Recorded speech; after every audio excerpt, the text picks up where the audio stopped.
this, man. You like a butterfly flapping his wings deep down in the forest, man. It's gonna cause a tree fall like 5,000 miles away, man. There ain't nobody seeing nobody. Man, see, like, you don't even know, man. It's like you're born into this world, man. And you got like that, man. The dust and wind, man. Or like the dang old candle, man. It don't matter, man. It's like these old things.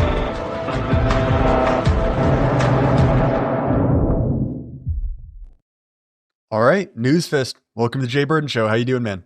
I'm good, man. Thank you so much for having me. Right, like I've heard of you around the boroughs. I think I first saw you on something with AA, actually, like back in the forever ago, four times. You know, did you used to be on UO? I mean, I think I have been on twice. I wouldn't necessarily say I was a recurring guest. Yeah, that was forever ago. It's funny. I feel like some people are much better panel guests than others. And I do better at a one-on-one because I think even looking back those old UOs, I'm like, I was not adding much. I miss UO. I thought D was like just the perfect foil to AA. You know, the funny man, straight man pair. They were so good together. You know what I mean, right? But D clearly is the one of my relationship went sour. He's one of my favorite guests on this show. And very occasionally, like maybe 3 or 4 times a year, I'll go on his garden parties. And I guess this would have been 2 appearances ago, live on air. I hit a deer at like 90 miles an hour during the middle of a conversation. So we were just talking about like, I don't know, carpets or whatever. Oh my God. Giant, Seriously? smashing noise that I got out. And apparently you could just very muffled hear like me just, trying to clean this up, a muffled gunshot. And then I get back in and I'm like, all right, we got it all sorted. And the car drove. So I continued the rest of the 3-hour stream at 1 a.m. But yeah, so point is, I love D, and it is an era of internet gone but not forgotten, I guess. Gone but not forgotten. Yeah. So we're here to talk about a mutual fascination of ours, which is the life and times of James Lindsay. So just for context, I think like a lot of people, I went through an IDW stage, coming out of high school into, the first Trump presidency, the intensification of kind of, the woke movement. The IDW got really popular, right? It was a way to explain what was going on and to place yourself in opposition to that without becoming, a scary right winger. And James Lindsay very quickly shot to fame because of, one, his association with kind of OG New Atheist and IDW member Peter Boghossian, but for his involvement in the famous hoax, right, where he was publishing these kind of absurdly woke papers, getting them published in quote unquote scholarly journals. And when he revealed it, he was sort of, thumbing his nose at the system, right? Oh, these alleged, academia is completely woke and broken. And he sort of used that to catapult himself into fame and sort of pivoted from that into deep dives on what he would call cultural Marxism. So things like the Frankfurt School, the synthesis of classical Marxism with kind of the social concerns of the day. And his argument was, this is the ideological underpinning of what we call as woke. And I think for a lot of people, that's sort of where we left him. Weirdly enough, James Lindsay was actually quite important for my ideological development, because the first time several years ago, he sort of started to shift. He started taking it out on enemies to his right, was before the woke right was the pomo-trads, postmodern traditionalists. And not to be overly punitive to him, but he did such a bad job attacking those people that I said, wow, that sounds really interesting. I'm going to check it out. And well, that's part of the reason I ended up here today. So point is, I say that not to just, ramble on about the history of it, but to say like, he's been around for a while and his current sort of laughable incarnation is not how he always was. And so there are a lot of people, I imagine, like you and I, Newsfist, who remember a previous version of him that was much more reasonable. So is that a decent summary? Dude, look, absolutely. One of the reasons why I'm still fascinated with Lindsay today is that I used to be a huge fan. When I started getting into him, I'd actually just started a university degree when the grievance studies thing broke, and it was just the way being sort of dumped into academia, right, and seeing like the default sort of like left wing Marxist everything. He gave me an incredible grounding. He taught me about Hegel, about Marcuse, the Frankfurt School, all of these like just really, really sort of incredibly like great detailed backgrounds on the left. The problem is Lindsay doesn't understand the right. I think he's sort of basically incapable of understanding the right because he doesn't get the religious component, right? I don't know whether you've sort of read any of his sort of early stuff, like before when he was in his like the new atheist phase, right? He wrote this book called Everyone is Wrong About God. In my mind, I always think it should have been titled Everyone But Me is Wrong About God. But in that book, it's kind of interesting. He basically goes the full Bene Gesserit. I don't know if you've ever read Dune, right? But for listeners who haven't read Dune, the Bene Gesserit were a group of sort of space Jews, basically, right? Who went around to various planets. Newsfist, I would say they're even worse. They're space women. Yes, yeah. So apparently in the later books, Herbert does in fact make that explicit connection, right? But the important part is that they go around to these sort of uncontacted planets and they spread prophecies, right? And these prophecies are designed to have social utility. And the reason why I say that James is a Bene Gesserit is because in my opinion, right, obviously I can't see into the mind of the man, right? But in my opinion, and this is definitely what he says in his books, right? Religion is purely about sort of social design and construction, right? So his book, Everyone is Wrong About God. The basic conclusion is that we should stop. This is right in the heart of the new atheist movement. Right in the fedora tipping sort of high point, right? We should stop arguing with religious people, right? The conversation's been had, right? So it's already been decided. What we need to do instead is figure out what emotional needs, right, religion provides to these poor, sad, stupid, lonely people. He doesn't put it in precisely those terms, but it's clear what he's getting at, right? That religion is a crutch, an opiate of the masses, you might say, right? And that if we could just figure out, right, like what needs are being served in people by religion, and he proposes like setting up like sort of therapy centers to help people. He doesn't use the word detransition, to de-religionize, essentially, right, to help people sort of overcome religion, right? And it's just the most, and this, I think, right, that fundamentally he came to the conclusion that you can't get around the religious, okay, particularly in America, right? He's got a lot of contact with the Southern Baptists. O'Fallon is like really into those people, right? And I think he basically believes that the key is to guide religion, right? And this is a very, very patronizing, very, very what's the word I'm looking for? It's just very, very patronizing, right? Like the only reason someone would be religious is because they have a hole that they're trying to fill inside. And since we can't convince these people not to be religious, what we need to do is foreground the parts of religions or the kind of religion, right, that helps his view of society. You see him do this with Christianity all the time. In fact, there are two reasons why three reasons why I sort of went a bit sour on Lindsay. The first reason is that he went into this whole arc sort of explaining Hermeticism and stuff like that. That was immediately after his Frankfurt School phase, right?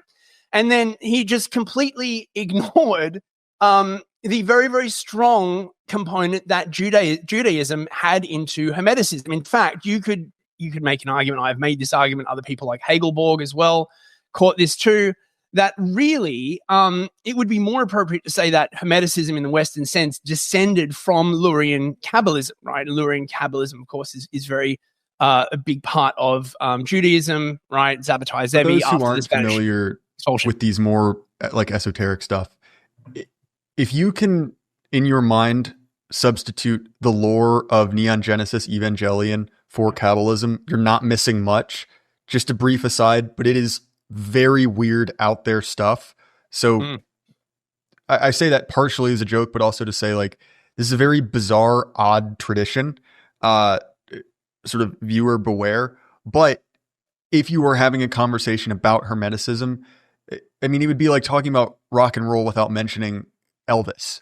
Yes. You know, it stands out. You know, it's not like you could simply make this as an error. And similarly, there is a way, if you were wanting to do this, to address that without turning it into sort of like pole tier, shall we say, Jaceberg. punitive descriptions. Yeah. Yes. And I actually thought at one point, right, that he would pivot and do an episode and try and present these ideas in the best possible light and say like, okay, yes, these ideas, you know, they do have connections with Judaism. They are descended from it, right? But, you know, that doesn't mean that you have to go around like, you know, talking about Jewish space lasers and all this kind of like other stuff, right? And try and present it in the best possible light. But instead, he just ignored it entirely and then sort of shortly afterwards began pivoting towards Christian nationalism. So the second reason why I went off him was he started attacking, you know, people on my site who I broadly regard as like friends and fellow travelers, people like Oron, you know, and also he started. Don't you mean so-called Oren McIntyre? So, I think he calls him Sauron, which is that's freaking hilarious, right? But also he very, very much disrespected my religion. Okay, I'm an Orthodox Christian, right? And James keeps coming out with these pronouncements on what is real Christianity and what is not real Christianity, right? And this is very, very offensive, like not only because he's not a Christian, but also because there are many different denominations of Christianity, number one. And number two, the denomination that he foregrounds seems to be basically evangelical baptism, right? Or like Christian Zionism, right? And this idea, he keeps coming out saying things like, you know, Christians shouldn't desire political power. You know, there's never been any sort of warlike tendency in Christianity. And that's just laughable. Like you're basically ignoring like 1,500 years of Christian history, particularly if you're Orthodox and you look at the history of the Orthodox Church and the Catholic Church, the Crusades. I mean, look, Vlad Tepes was an Orthodox Christian. Okay, right? Like, and you can make an argument that the reason why all of Europe isn't speaking Arabic is because of Vlad Tepes, right? I mean, it's probably more complicated than that, right? But what I'm getting at is that if it were not for the ability of Christianity to vigorously defend itself against encroachments like Islam, it would never have survived. So this assertion that real Christianity is when you just lie down and let the Moors like just walk all over you and steal your lands and rape your women and set fire to your villages. And that's what Jesus would have wanted. I find that really goddamn offensive, right? I'm sorry, right? There's no part in the Bible where Jesus says, you know, follow me, right? And let everyone else like, you know, walk all over you and take all of your stuff and like set fire to your cities. I'm sorry, right? Like it's just like, and this goes back to, you know, kind of one of the brain teasers from early Christianity. You know, the idea of, well, you know, should you sell your children into slavery to feed the poor, right? You know, should you do something wrong in order to, you know, achieve a greater amount of like net utility, right? And the obvious answer is no, you shouldn't do that because you have a responsibility to other people. Right, yep. That you owe the people around you something. And what you were, that argument that you were sort of facetiously making, right? That is not real charity because you are not giving of what you have. You are giving something that other people have, right? You are giving up someone else's country. And similarly, to me, there's a lot I want to get to there. because obviously the proposition is inherently absurd. The idea that the only true Christians are ones that never sought political power, because it's like, well, okay, have you heard of, I don't know, the entire rest of the history of Christianity? Before exactly. Have you heard of 1964? Constantinople? Have you even been there? Right, Vienna, even right? Like the point is, it's clearly absurd. But to me, it seems absurd enough that I'm not convinced it's an argument made in good faith, because what it seems to be is as you've said, a deliberate desire to control these people, to sort of head off a possible breakaway from one of the most reliable voting blocks for Red America and some of Red America's foreign interests, shall we say it like that, which is American evangelicals.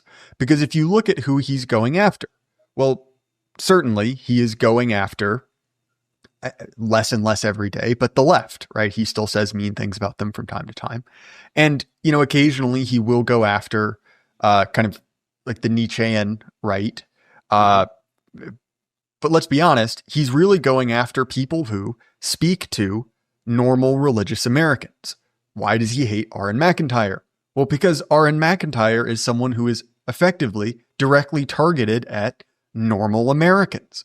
Right? There's a reason we refer to him as the Boomer Whisperer, because he speaks to normal American evangelical Christians who, by and large, are the largest single voting bloc for the Republican Party.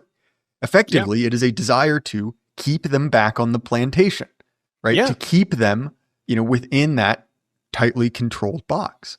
And to keep them essentially in Judeo-Christianity, right? Now, look, some people may disagree, but I'm sorry, Judaism and Christianity are not compatible religions, right? Christian Zionism have fairly significant differences in opinion, to put it mildly, mainly over Jesus.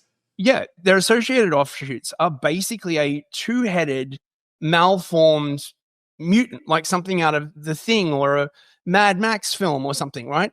They are not in any way natural allies, right? And this idea that and you look back into where a lot of this came from, right? I don't know exactly how far it goes back, but I was doing a bit of research on Weimar Germany, for example, right, recently. And one of the things that was popular in Weimar Germany was this thing called the social gospel, right? And the social gospel wound up being the way that the Protestant churches allied with the Marxists, right? And they took away the idea that the primary focus of Christianity was to glorify God and, to improve the self and all this kind of other stuff, and spun it off into this very sort of soft, systemic this, right? Like none of these ideas are in any way new, right? And it's surprising given how much ink Lindsay has spilled on Don Geraldo Camara and liberation theology and all these kinds of essentially quasi-Marxist offshoots of Christianity, that he always has this sort of like hard limit, right? But never sort of really analyzes the fundamental idea. And I'm not the only person who, people would ask me and be like, about Lindsay, what is this woke right thing? And I'd be like, well, it's basically real Christians who criticize Israel. That's the most simple definition of what it is. And I think that fundamentally he is,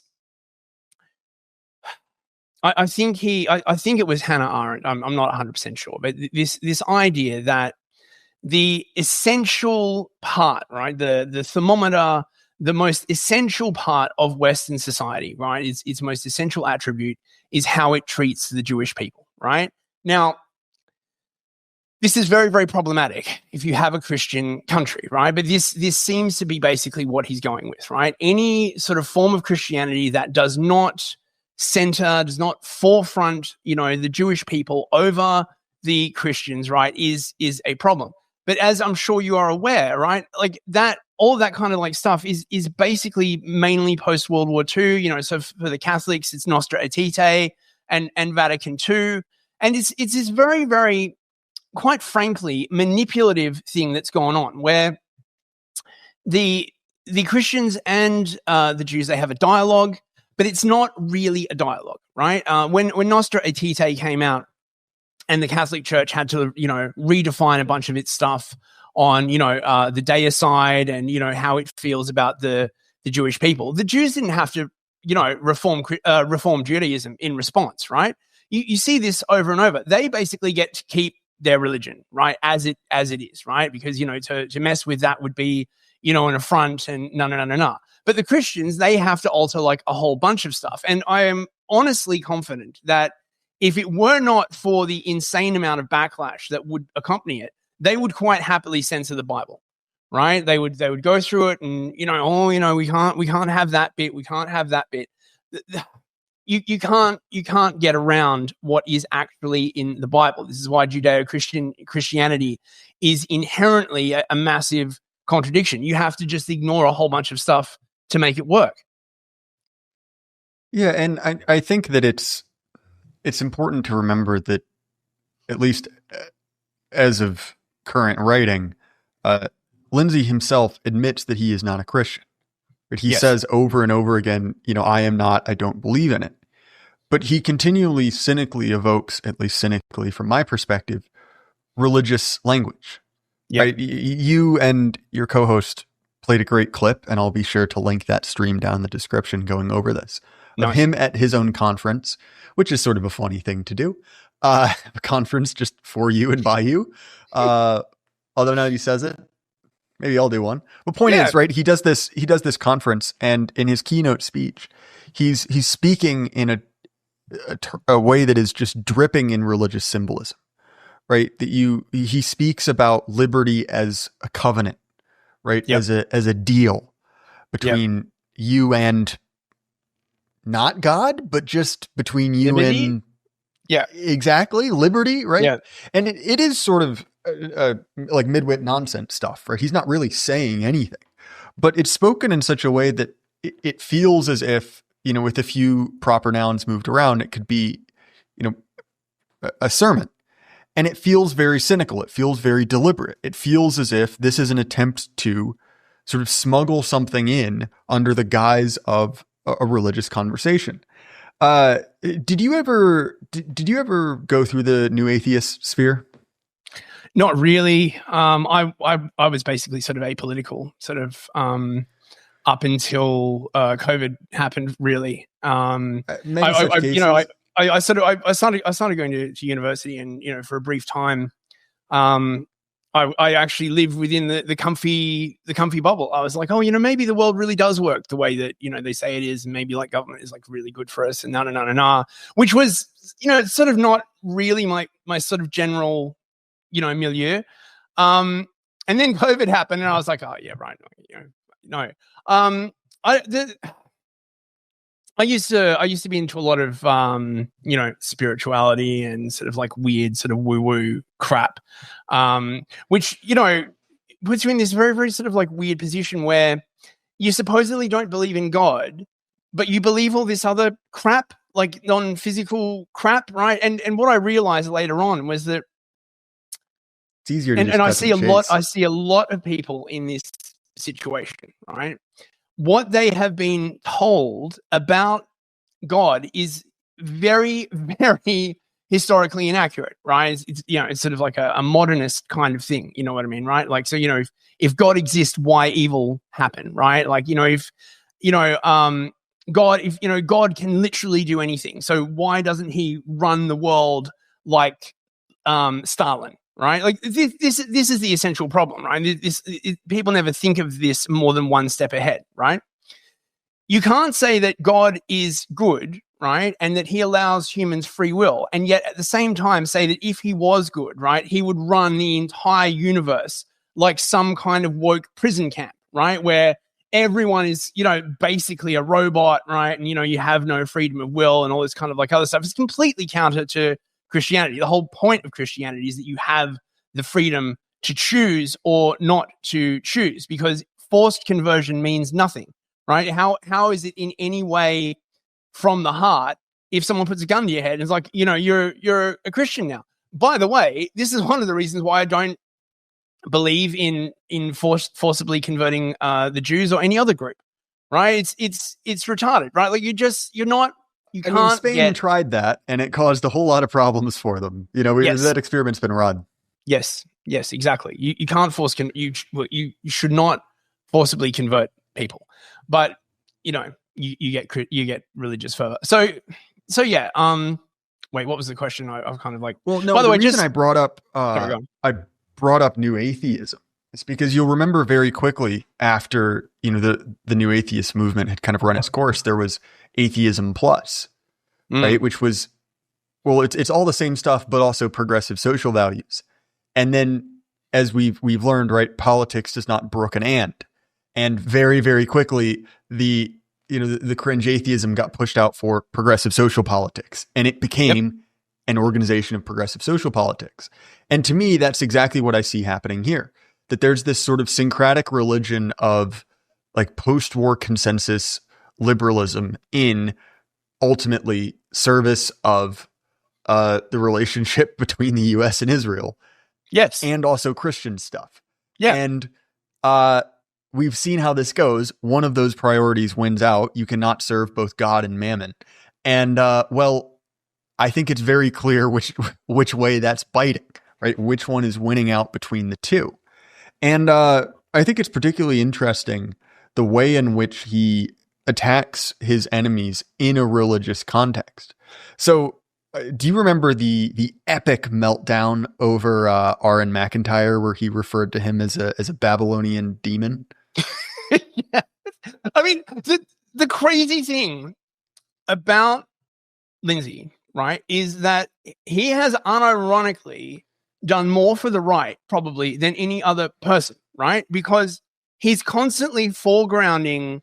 Like for a while, if I wanted to keep up with what Oron was saying, I'd just follow Lindsay, right? Because he'd be constantly clipping. This is what I do. This is how I find out all the best news about what happens to my friends. Yep. And the assumption I imagine in Lindsay's mind is that you're meant to watch these things and immediately go, oh my God, right? Because he's woke, right? Don't think any further.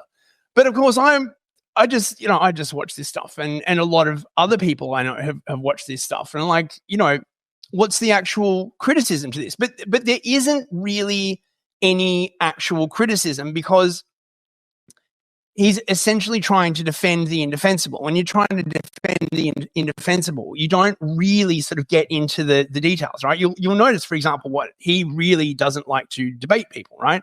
I lost a ton of respect for him when he refused to debate Sargon, right? He just came out and said, Sargon doesn't know what he's talking about. Now, look, you might disagree with Sargon, but I don't think anyone with a brain would say that Sargon doesn't know what he's talking about, right? Like, that's just be so dismissive of someone who's a titan in the space, fundamentally, right? And has spent like tons and tons of time on this stuff. It's just, and then of course, well, I feel like the most egregious example is when he refused to debate Paul Gottfried, right? Paul Gottfried, who, not only has written perhaps the best scholarly critique of the New Left from the right, but he learned under Marcuse, like that. He was his professor.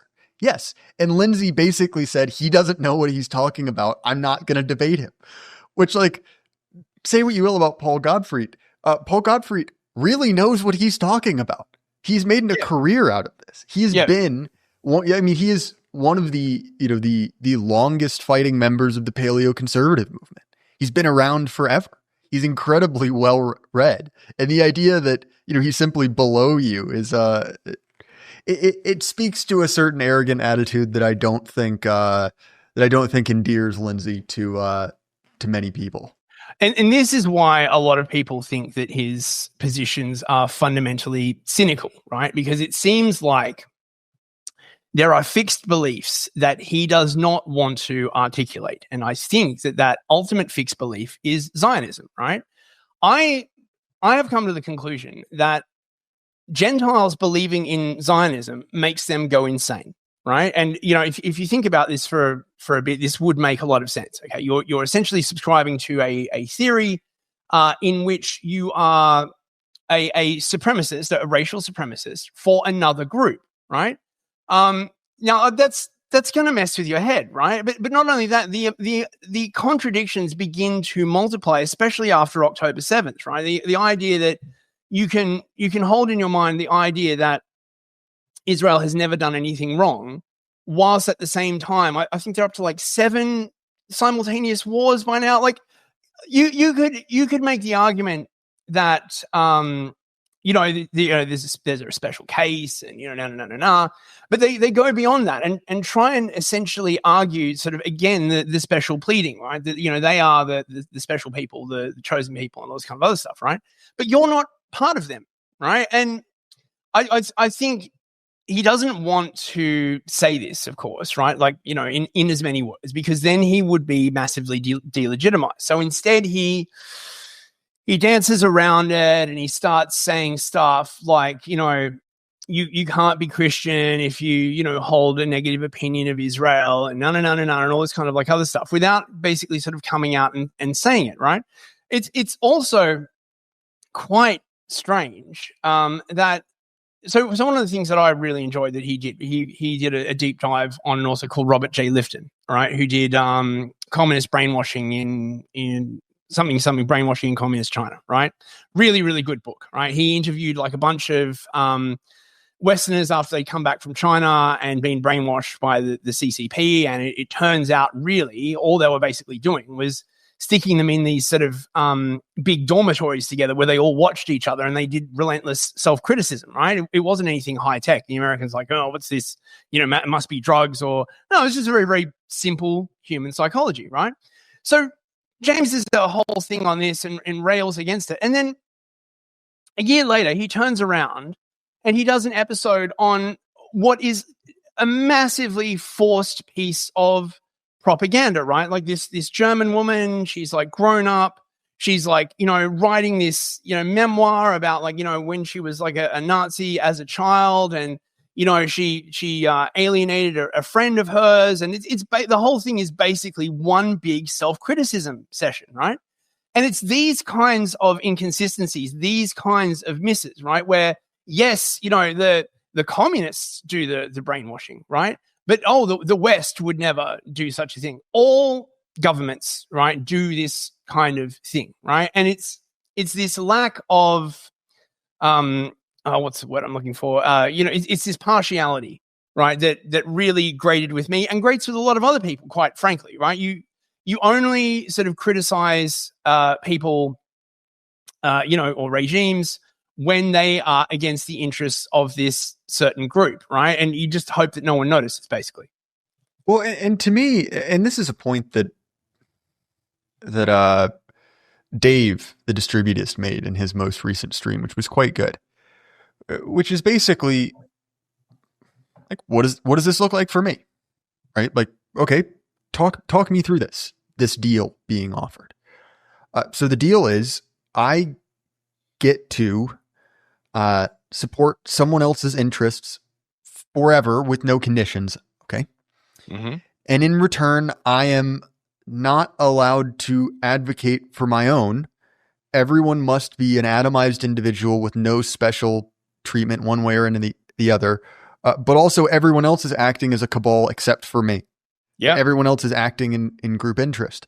Yep. And so regardless of your opinions on, Israel, Hamas, and I have to be honest, I'm not the biggest fan of the Palestinians. I don't really care about them, as awful as to say, past just a basic human level. It's like, well, why would I take that? From your perspective, why would I take that deal? Like, what is in it for me? Okay, there is your moral approval, but you've already established that you and I do not share the same moral foundations. You do not believe the same things that I do. So to be honest, even aside from all the moral bluster, once you step back from it, he's not making a particularly good argument. And to brand himself and to brand his arguments as the most effective antidote to woke progressivism, I think is incredibly short-sighted because one, he has the exact same values. Ultimately, he has the values of a sort of a 90s moderate Republican. Right, not even a Newt Gingrich type. Certainly, he's a neocon. Let's be honest, he is a neocon. And well, we've seen what happened to neocons. We've seen what happened to that exact same ideology. And so if the conclusion that you come to is, well, we'll just do the exact same thing, but it'll be different this time. Well, Yeah. man, this is the same thing you're so expertly picking at with the communists. And well, surely if that is a valid argument when we're talking to tankies, should it not apply to you? And again, this is why I think this is cynically done. I don't think he is a true believer. And simply because, look, like, the guy's not a genius. You know, I don't think he's got 140 IQ, but he's not like as retarded as he'd need to be to make that error legitimately. I think, again, I don't know this for sure, but I think he was getting help in the early days, right? Like, maybe not sort of expressly, but like when he was hanging out with, Bogosian, when he was hanging out with, like, getting Brett. boosted. Yeah, right. No. I don't mean help in terms of his like numbers. I mean help as in, maybe you should check this book out, right? Like maybe you should, right? Like he was getting book recommendations probably from Bogosian or, from Brett Weinstein or maybe Helen Pluckrose, right? Saying like, oh, probably they'd be having coffee. Oh, I read this book. Like, no. Because his recent output is just far below in quality. On the other hand, right, like, you're a content creator as well, right? You know what it's like. You've always got to push out more content. The content grind is like brutal. You may eventually run out of, sort of like new ideas. The other thing that I notice, so I've had quite a bit of time talking to the Lindsay orbiters as well, right? Because I used to sort of count myself as one, right? I had a lot of good conversations with these people, and what I basically realized is what you touched on. Everybody else, right, but especially the Israelis, get to be a collective, right? Get to have a group self-interest, right? Ethnic self-interest, cultural self-interest, right? But not the whites, right? And it's never sort of explicitly said in this way, but that is the basic upshot, right? And a bunch of these orbiters are like literally, from their point of view, right? There's two modes to reality. They're highly binary and dialectical, right? There is individualism, right? In which case, right, like, I'm a classical Scottish liberalism and no, right? And then there is Mao's China, and there is just no in between.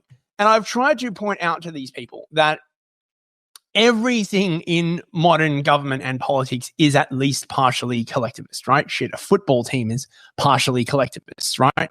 Armies, governments, churches, like everything, right? And they're just like, no, and I just, imagine you're taking an army on the field of battle, right? And every soldier suddenly decides that they're an individual, right? And they don't have to take orders. They don't have any unit cohesion, right? They don't feel pride in their colors. I had this amazing conversation with someone, with one of his orbiters, about sort of ethnos, like race and having feelings about it, right? And he basically said to me, in all seriousness, right, that any kind of sort of mythical, poetic idea about your race or your culture is basically like Hegelianism, right? Is basically woke, right? No matter the degree, you know what I mean, right? Like, you cannot in any way mythologize or have a sense of destiny or a sense of like feeling about your people. Now, I mean, I just think that's retarded personally, and literally everybody else is doing this, right? So you're winding up in this situation where, you're essentially in a conflict, right? Everybody else is using these very, very effective weapons, and you're not allowed to use them. This is the same argument that he keeps making against people who, ironically, he has introduced them to, Lenin and Marx and Sololinsky and all of these like leftist thinkers, right? Gramsci, who have had these ideas that were incredibly effective, right? These like, these sort of prescriptions for the seizure, manipulation, and wielding of power that were so effective. They just decimated their opponents, right? Oh, you're not allowed to use that. No, don't read that. Don't you ever think, right, of wielding political power yourself, right? That's woke, right? I mean, why does everybody else get to wield political power except for the right? Well, of course, the answer is, if you're a Christian Zionist, then of course you're allowed to wield power, right? If you're not a Christian Zionist, then absolutely not, right? So it's just fundamentally retarded. I talk with these people like a lot, sort of exhaustively, until I basically came down to the final point, which is that they sort of believe that you can determine the totality of truth with your senses, and any suggestion to the contrary, and any suggestion of the subjectivity of experience is therefore Descartes, and therefore leads to woke, which again is just this binary. Like, you don't have to take it to Mao, right? Well, and this is what makes his conversation about the friend-enemy distinction so irritating, right? Is that Lindsay has decided if you've taken anything from Schmitt, you are Nazis. Nazis are socialists. Socialists are woke. Therefore, you're a communist. And what's especially irritating is that he is the best Schmittian ever. He is quite literally turned woke and based into the friend-enemy distinction. He is doing the exact same thing. And it's particularly important to understand that, Schmitt or Machiavelli, any number of these guys, right? Like, they're not, and Machiavelli was very explicit about this. He's basically saying, I'm not telling you how I want things to be. I'm explaining to you how the world works. Yeah. And I think it's very, very funny to take a description of politics as it is, turn it into a prescription, and then actually live it out, actually do it, all while saying this guy is the devil incarnate, and so is anyone attached to him. Yeah. It speaks to a level of conceptual, to be honest, of conceptual just poverty. And especially, I think there's another element to this as well, which is, we can call this like bibliography brain, which is breaking down ideas to this kind of like massive, almost like biblical genealogy, right? Like the generations of socialism, like breaking it through and tracing all these lines, all while, decrying the Hegelian idea of the dialectic. And it misses several things, which is one, no shit, literally everything is in reaction to something else. That is simply how ideas work. You see something and you think, well, that makes me think this. Yeah. That is literally just how thinking works. I'm sorry you're angry at how the human brain processes information, but also like a simple ideology or simple ideological genealogy, tracing a thread all the way through. Well, it doesn't necessarily mean that those thinkers in sequence were building and agreeing one to another. You mentioned going to university. A great deal of my thought was formed in, my first, year of university before I dropped out and ended up, doing something else, which was I learned under these people, learned that I hated them, and basically devoted my life to doing the exact opposite of what they wanted me to. Man, I'm telling you one thing, right? If there is one tip I would give Lindsay, it is to do like at least a year of undergrad political science. It is a constant source of frustration to me, right? That he does not seem to understand basic political science. Oh my God, it shoots me up the wall, right? It's like if you, I don't know, you've got like a LLM or some really advanced calculator, right? That allows you to like do basic math, but you never actually studied it, right? And then you go on to like do an advanced course, but you never grasped like first or second year, right? And so you make these fundamental errors, right? And Lindsay does not, there's just so many like, okay, so my first year political science was all about power, right? The acquisition of power, the wielding of power, the legitimacy of power, who gets to rule, how is power decided, all of this like kind of like stuff, right? And Lindsay doesn't seem to understand any of this, right? It's just, power bad.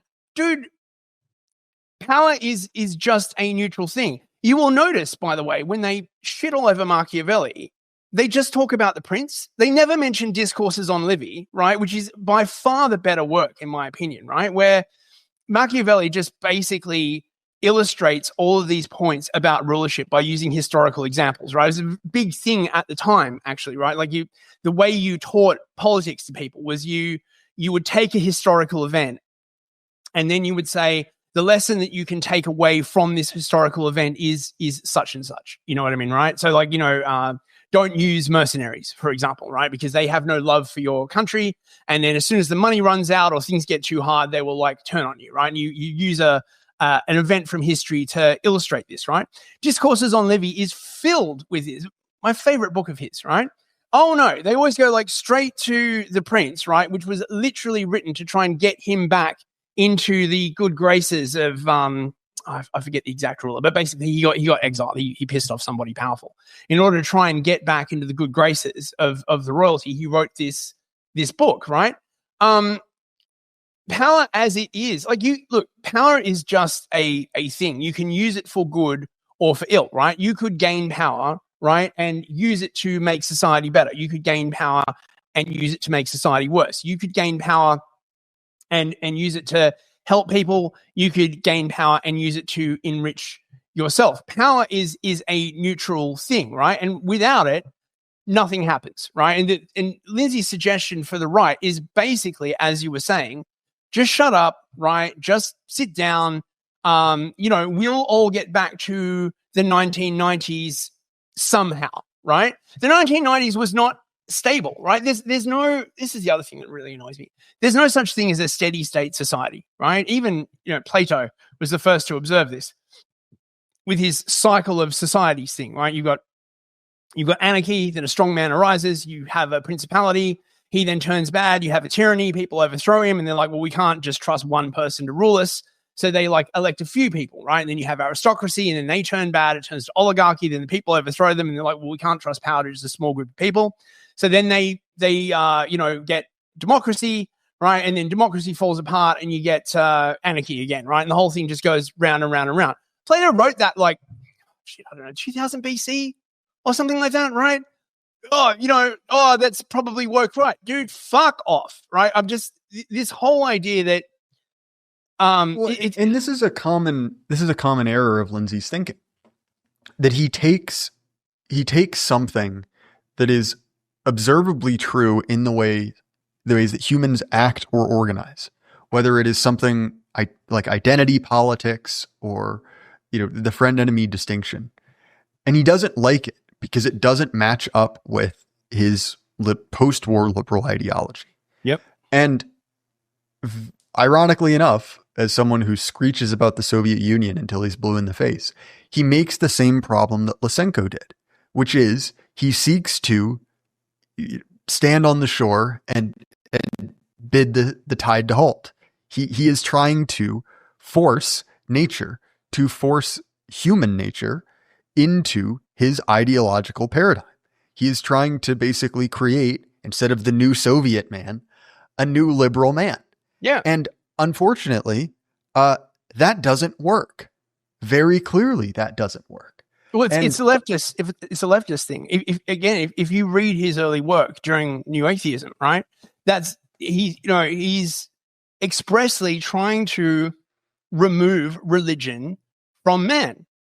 Now, that's just impossible, right? Like, I often really wonder, right? Like, what would actually happen if Lindsay was given unaccountable power tomorrow, right? Like the world, like he suddenly became the equivalent of Joseph Stalin, right? Like he was given dictatorial power tomorrow. I think he would be a very harsh tyrant, right? Because he does friend-enemy distinction like nobody else, right? Like, for someone who rails against the friend-enemy distinction, he loves to do that shit, right? He's like, oh, you're my friend, you're my enemy, right? He's be writing lists. Is this person work right? He would rail against the, what the Soviets would have called, what Stalin would have called the left deviation and the right deviation, right? So I don't know, presumably you'd have camps for the leftists and you'd have camps for the rightists as well, and you'd get this perfect liberal society or it's so retarded, man. By the way, your video is stuttering a lot. Is mine coming through fine on your end? I think it is on. I think it's on your end because I've run a test, but the audio is coming through fine. Okay. I'm primarily an audio podcast anyway. This goes up on YouTube. If you're complaining about the video quality on YouTube, stop it. This show is free. I don't care. No. It's fine. I'm just not sure. Yeah. Okay. That's all good. No. In all seriousness, I have a combative relationship with the viewers of my program. Right. I can't let them get too comfortable. Just scum. Listen to this show. Yeah. But, you've got to suffer to enjoy 100%. This podcast, right? You don't just get it for free. You know what I mean, right? Like, there's a certain amount of effort involved to You're get paying to somehow. the nuggets. Yeah. Well, man, this has been a great episode. I've really enjoyed this, and I'll have to have you on again. But if people want to find more of you and your work, how can they do that? So you can get all of my links at www.newsfist.net. I do a twice weekly news show, not at the moment because I'm on hiatus, because covering the decline of the United Kingdom is quite frankly like soul crushing. If you're into this kind of stuff, you would probably find most elucidating the show that I do with Years the Unit called Empire of Lies. That's on her channel. There's I don't know how many episodes we've done of that, like tons. Everything from anarcho-tyranny to the Cloud Piven strategy, tons and tons and tons of like just political theory stuff. I'm sure you'll get much enjoyment on that. And of course, on Friday, I stream with Rhetorically Defective. It's more like it's like a weird mix of internet blood sports and political theory. It's a bit of a strange combination, but it seems to work. I mean, at the moment, I think this week we're probably doing the post Charlie Kirk sort of reaction and all the like crazy stuff going on around that. But people seem to like that. So yeah, www.newsfist.net. Yeah, check it out. Yeah, those links will be down in the description.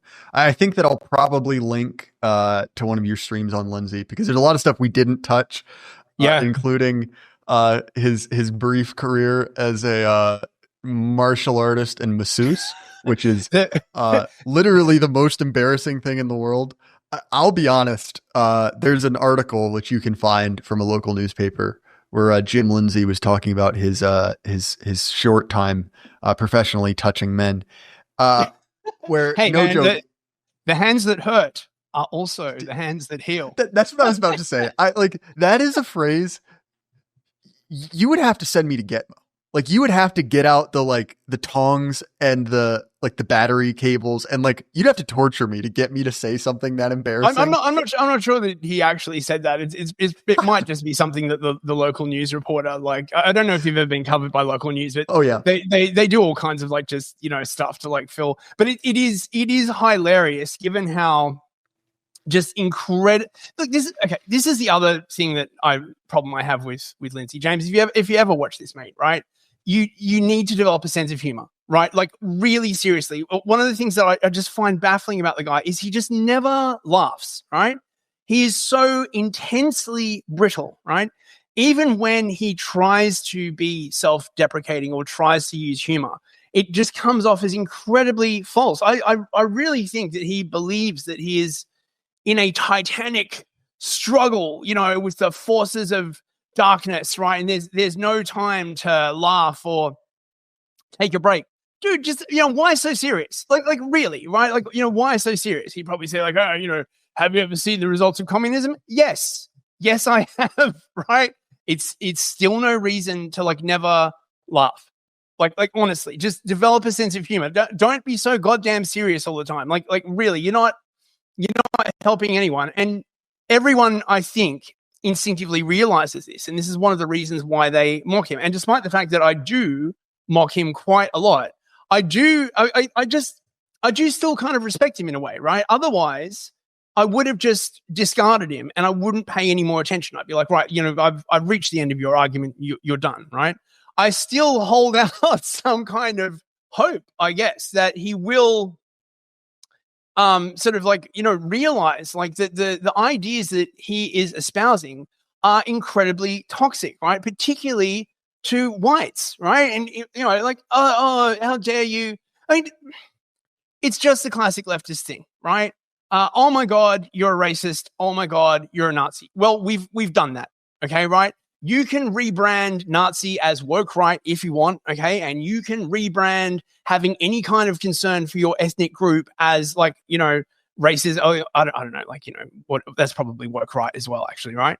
But it still doesn't change the fact, right, that these ideas exist. And I reckon it's like the One Ring, right? Like a pesticide, right? It's for 50 years was incredibly effective, killed anything it touched. You know what I mean? Became a titan in the industry, right? And then resistance starts, right? You go out to the field one day, oh, you get these like things growing up. The plants are developing resistance, but you've got really no other tool. You take this pesticide and you tweak it a little bit, right? You add a few molecules here and there and you try it again, but its effectiveness keeps declining, right? Because you cannot answer the fundamental question, right, of why whites as a group and why Christians as a group, actual Christians, not Judeo-Christians, should not defend themselves and should not have a sense of shared identity, right? Everybody else gets to. Why can't we, right? As people have started saying, right? Like, we just want the same stuff for us that Israel has, right? They get to having group preference. They get to have like a shared sense of identity, right? Like strong bonds, a history, all this kind of other stuff. Why only them, right? I mean, and I suspect the answer is, well, because World War II. Well, that's not fucking good enough, right? I'm sorry, right? That shit was like 80 years ago, right? Like stuff has happened in the interim. You can't just pause history and basically say like, because of this thing that happened, 80 years ago, right? You can't have a country, right? You can't have any kind of common feeling for your ancestry or for, other people who look and act and sound like you, right? I live in goddamn London, right? In a part of London that is now, I think like 10, 15% white. The whole place has just been completely erased. Like it just, yeah, you have to, I'm not convinced by these arguments anymore, right? I've seen their outcome. The outcome is bloody horrible. I mean, I think that's well said. So like I said, your links will be down in the description. As far as my stuff, the Jay Burden Show, Apple, Spotify, YouTube, anywhere you want to listen to podcasts. If you want to support us, you can do that one of a few ways. You can head over to Axios Remote Fitness Coaching. They've been my sponsor for almost 3 years. And guess who just found out I've been saying the name wrong this whole time? It's me. I'm adding an and there. I'll go get the clown shoes. So please check them out. Honestly, not even because it supports me, but just JD's really patient with me. I am very bad at being sponsored, and I don't know, man, fill out his form just to make it feel better at this point. I feel like he deserves it for all he puts up with. Or alternately, if you want the episodes early and ad-free, you'll have to throw me a few bucks. You could do so on Patreon, Subscribestar, Substack. Again, Newsfist, I appreciate it. And to everyone at home, keep your head up. Lie can't last forever. Good night.